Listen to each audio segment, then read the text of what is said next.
that or And whatever, shouldn't. because it's seamless. Right. That's the exactly, goal. you know. Yeah.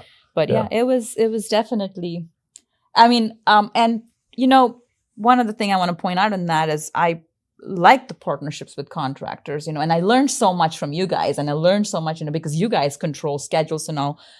But since I like to ask questions, and I have always worked with people that are, you know, tolerate that and answer, and I keep an eye open in meetings and all, it helped me understand sequencing a little bit, you know, and then we kind of talked with the contractor to figure out, hey, this is what I'm thinking. Will this work? Or what do we need to refine to keep them operational? Because that's not something we control or can control.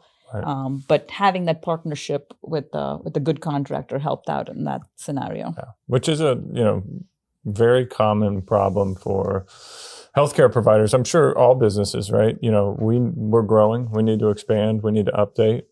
But we cannot take the days off and forego the revenue to be able to do this while we're paying money out to do it, right? Yeah. So we run into it all the time. And I've never dug more into, you know, processes and kind of what's involved in every step more than I've done so on those projects. And you learn a lot. And we completed one recently that was, they had 5,000 square feet.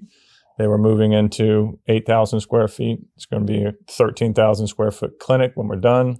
Same thing. We had to take some chunks and move around, but leave it functional for them to be able to move in and see patients. And it's a challenge for sure. And to your point, I mean, from a design perspective, right? How do you, and you guys, I think, did it right on that one, you know, keep them separate. We did not on this one, you know, and it was very challenging to figure out, how do you get the MEPs in a place that they're functional, right? And especially fire protection, functional, and in a place where they'll close you out and let you move. Or your HVAC. You don't want your construction dust coming into the patient exam rooms, you know. There kind of helps knowing the, you know, the ICRA requirements, you know, kind of absolutely making sure how you separate those construction zones. So yeah, I thought they're keeping them separate, and we were lucky because they're already two different suites. Right. It had separate rooftop units. We were able to do that. Yeah. We just, you know, saved the electrical panels and moved on. Yeah. Data was the one that had to.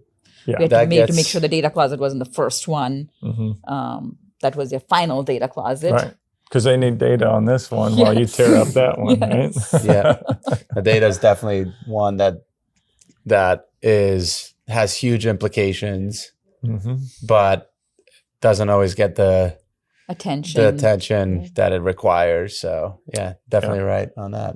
Yeah, very sensitive information there. So.